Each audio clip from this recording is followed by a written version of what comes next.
Hello दोस्तों, कैसे हैं आप लोग। स्वागत है आपका हमारे इस चैनल प्रयास पर। अगर आप क्लास 10th एमपी बोर्ड 2025 के स्टूडेंट हैं और आपका हिंदी का पेपर कुछ ही समय में होने वाला है, या अदर आप किसी भी स्टेट बोर्ड से हों, तो आपके हिंदी के पेपर में 4 मार्क्स में पत्र लेखन का एक सेक्शन होता है, जिसमें आपको कोई भी एक पत्र लिखना होता है। या पत्र दो प्रकार के होते हैं। पहला प्रकार होता है औपचारिक और दूसरा प्रकार होता है अनौपचारिक। अच्छा, ठीक है, समझ गया। औपचारिक, तो औपचारिक पत्र में कौन से पत्र आते हैं। औपचारिक पत्र में आवेदन पत्र, जैसे हम विद्यालय या स्कूल में या किसी कार्यालय में, किसी संस्था में जब हम जमा कर, प्राचार्य, प्रिंसिपल को, सचिव, किसी भी कार्यालय के सचिव, सेक्रेटरी, इन सभी को जब हम कोई भी पत्र लिखते हैं तो वो औपचारिक पत्र होता है। और हम मित्र, परिवार या सामाजिक तरीके से जो एक पत्र लिखते हैं, जैसे हम किसी मित्र को लिख रहे हैं, परिवार के किसी सदस्य को लिख रहे हैं, तो उस पत्र को अनौपचारिक पत्र कहते हैं। क्लास 10th में 2025 में ये क्वेश्चन 4 नंबर में आने वाला है। हिंदी में 4 नंबर में आपको पत्र लेखन का ये क्वेश्चन आने वाला है, जिसमें से आपको पत्र लिखना होगा। तो आज की इस वीडियो में आपका ये कंप्लीट पत्र लेखन कवर होने वाला है। इसके बाद आपको कोई भी वीडियो देखने की ज़रूरत नहीं पड़ेगी। ठीक है, तो चलिए हम आगे बढ़ते हैं। औपचारिक पत्र में आप देख सकते हैं एमपी बोर्ड में कौन से क्वेश्चन आ चुके हैं। अपने जिले के जिलाधीश महोदय को इस परीक्षा काल में हो रहे ध्वनि विस्तारक यंत्रों पर रोक लगाने हेतु आवेदन पत्र लिखिए। यहाँ पर इसकी जगह पे ध्वनि विस्तारक की जगह पे लाउड स्पीकर भी लिखा हो सकता है। ध्वनि विस्तारक और लाउड स्पीकर दोनों एक ही चीज़ होती है।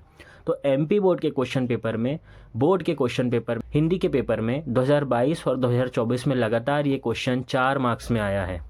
और उसके बाद नगर पालिका अध्यक्ष को मोहल्ले की नियमित सफाई के संबंध में आवेदन पत्र। यहाँ नगर पालिका अध्यक्ष भी हो सकता है, नगर पालिका आयुक्त भी हो सकता है, नगर निगम आयुक्त या नगर निगम अध्यक्ष भी हो सकता है।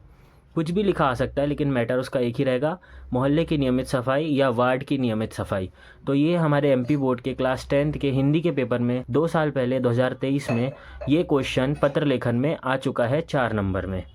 और कौन से होते हैं औपचारिक पत्र में आपको बता दूं, जो एमपी बोर्ड या अदर स्टेट बोर्ड में आ सकते हैं।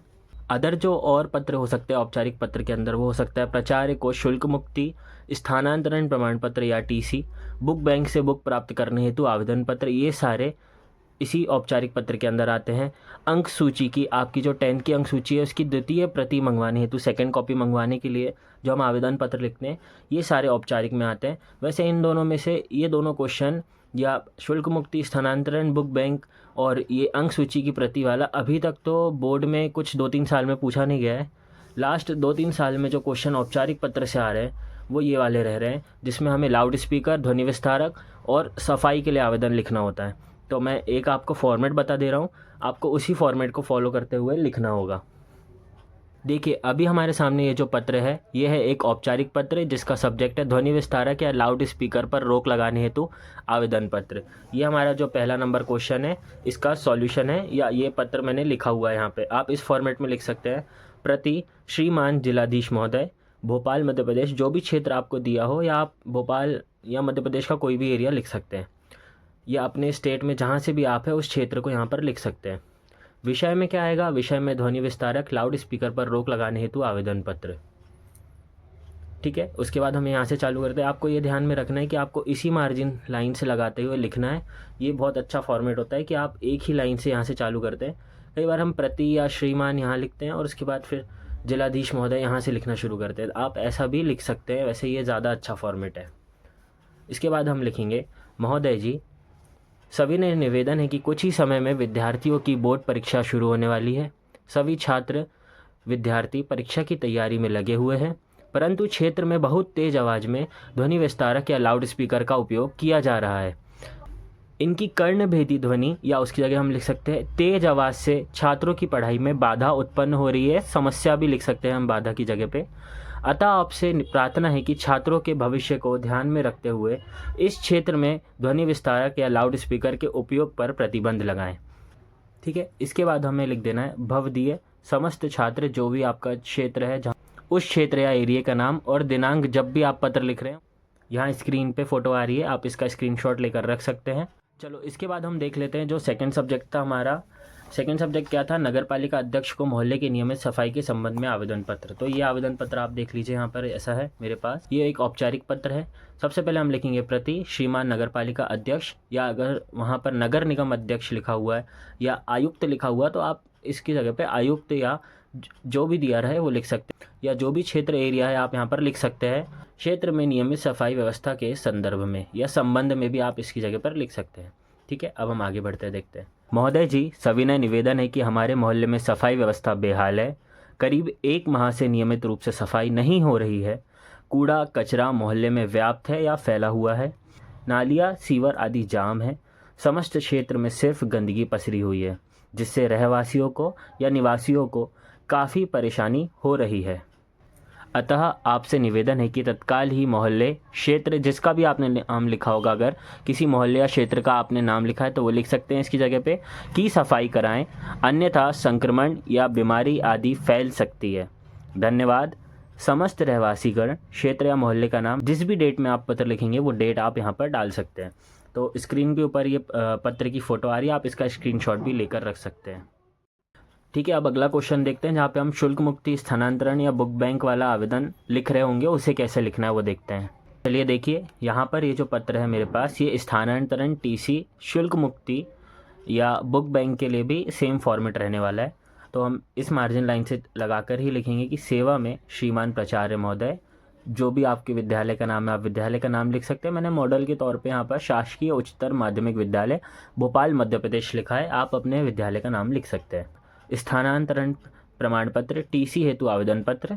अगर आप शुल्क मुक्ति के लिए लिख रहे हैं तो शुल्क मुक्ति हेतु आवेदन पत्र, या आप बुक बैंक से बुक के लिए लिख रहे हैं तो बुक बैंक से बुक की सहायता हेतु आवेदन पत्र, या आप अंक सूची के लिए लिख रहे हैं तो अंक सूची की द्वितीय प्रति हेतु आवेदन पत्र। बस उसमें चेंज क्या हो जाएगा, यहाँ पर हमें सेवा में या प्रति लिख सकते हैं, और जिनके भी नाम में लिखना होगा माध्यमिक शिक्षा मंडल सचिव, क्या लिखेंगे हम, श्रीमान सचिव माध्यमिक शिक्षा मंडल भोपाल मध्य प्रदेश, और यहाँ पर सब्जेक्ट रहेगा अंक सूची की द्वितीय प्रति मंगवाने हेतु। ठीक है, फॉर्मेट सब में सेम यही रहेगा। महोदय जी, सविनय निवेदन है कि मैं आपके स्कूल या विद्यालय, जो भी आपको लिखना है, मैं कक्षा 9वीं में अध्ययन कर उत्तीर्ण या पास हुआ हूँ। मेरे पिताजी का स्थानांतरण या ट्रांसफ़र ग्वालियर में हो गया है, इस कारण मैं विद्यालय में आगे अध्ययन करने में असमर्थ हूँ। अतः मुझे शाला से टीसी/स्थानांतरण प्रमाण पत्र प्रदान करने की कृपा करें। धन्यवाद। आपका आज्ञाकारी शिष्य, या आप छात्र भी लिख सकते हैं, आपका नाम और दिनांक। ठीक है, तो फॉर्मेट यही रहने वाला है। स्क्रीन के ऊपर इसकी भी फ़ोटो है, आप स्क्रीनशॉट लेकर रख सकते हैं। चलिए अब हम बात कर लेते हैं यहाँ पर अनौपचारिक पत्र के बारे में। तो अनौपचारिक पत्र के अंदर जो हमारा एमपी बोर्ड का जो क्वेश्चन पेपर रहा है क्लास 10 का लास्ट 3 साल के अंदर 2022, 2023 और 2024 में मित्र को बड़े भाई बहन के विवाह में शामिल होने हेतु पत्र लिखने का यहाँ पर क्वेश्चन दिया गया है। लास्ट के जो 3 साल रहे हैं 2022, 2023 और 2024 में सेम क्वेश्चन 3 बार रिपीट हो चुका है। तो आपको इस क्वेश्चन को अच्छे से तैयार कर लेना है, हो सकता है इस बार भी रिपीट हो जाए। या फॉर्मेट तो सबका सेम रहेगा, मित्र को परीक्षा में उत्तीर्ण या पास होने पर बधाई देना होता है, या पिताजी को वार्षिक परीक्षा की तैयारी की जानकारी देने हेतु पत्र लिखिए। तो मैं आपको एक बार इसका फॉर्मेट दिखा देता हूँ, बाकी ये मोस्ट इंपॉर्टेंट के अंदर है, आपको इसको ज़रूर तैयार करना है, एक बार देख लेना है। बाकी फिर जो भी क्वेश्चन आ जाए फॉर्मेट तो सबका सेम रहेगा, मैटर भर आपको बदलना रहेगा, आपका जो विषय है वो बदलना पड़ता है। ये जो अनौपचारिक पत्र है ये मित्र को बड़े भाई या बहन की शादी में बुलाने के लिए लिखा गया है। ठीक है, देखिए सबसे पहले यहाँ पर हमें लिख लेना है जिसको हम भेज रहे हैं, जहाँ पर आपका मित्र रहता है वो वाला, निकुंज कॉलोनी ग्वालियर मध्य प्रदेश। दिनांक, जब भी आप पत्र लिख रहे हैं उसकी दिनांक। ठीक है, आपके मित्र का नाम, प्रिय मित्र अजय, नमस्कार, आशा करता हूँ कि आप स्वस्थ व सकुशल होंगे।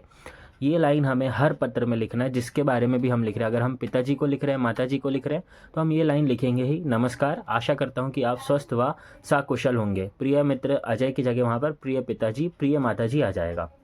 ठीक है, शुभ समाचार यह है कि मेरे बड़े भाई श्री अभय कुमार का मंगल या शुभ विवाह दिनांक 3 मार्च 2025 को निश्चित हुआ है। आप डेट अपने हिसाब से लिख सकते हैं। इस हेतु तुम्हें विवाह के 1 सप्ताह पूर्व आना होगा। विवाह में आप उसे कब बुलाना चाहते हैं, 1 सप्ताह या 1 हफ्ते के पूर्व आना होगा, आप कह रहे हैं। पत्र के साथ निमंत्रण पत्रिका या शादी का कार्ड भी भेज रहा हूँ, कृपया निमंत्रण को स्वीकार कर पधारने का कष्ट करें। ठीक है, माता पिताजी को सादर प्रणाम और भाई को स्नेह। ये लाइन हमें हमेशा लिखना है अगर हम मित्र को पत्र लिख रहे हैं। तो यहाँ भाई बहन कुछ भी लिख सकते हैं, लेकिन माता पिताजी को सादर प्रणाम या चरण स्पर्श आपको लिखना होता है। उसके बाद आप यहाँ पर आप लिख दीजिए तुम्हारा मित्र या आपका मित्र, और जो भी आपका नाम है वो आप यहाँ लिख सकते हैं। वैसे बोर्ड की परीक्षा में नाम नहीं लिखना होता है, आप नाम की जगह पे आ बा सा लिख सकते हैं, ABCD कुछ भी लिख सकते हैं। आप नाम के कॉलम को आप खाली छोड़ सकते हैं। तो स्क्रीन के ऊपर ये इसकी फ़ोटो भी आ रही होगी, तो आप स्क्रीनशॉट ले सकते हैं। इसी के साथ ये पत्र लेखन यहाँ पर कंप्लीट हो चुका है। क्लास 10 के अगर MP बोर्ड के आप स्टूडेंट हैं तो हमारे चैनल को ज़रूर सब्सक्राइब कर लीजिए। आगे आने वाले जितने भी 3-4 दिन जो भी बचे हैं आपके एग्ज़ाम में, उसमें बहुत ही इंपॉर्टेंट वीडियो आने वाली है। ठीक है, नेक्स्ट टॉपिक आपको कौन सा देखना है, क्या समझना है, आप हमें बता सकते हैं। कमेंट ज़रूर कीजिएगा, सब्सक्राइब कीजिएगा, लाइक कीजिएगा। Thank you very much. Thanks. Love you.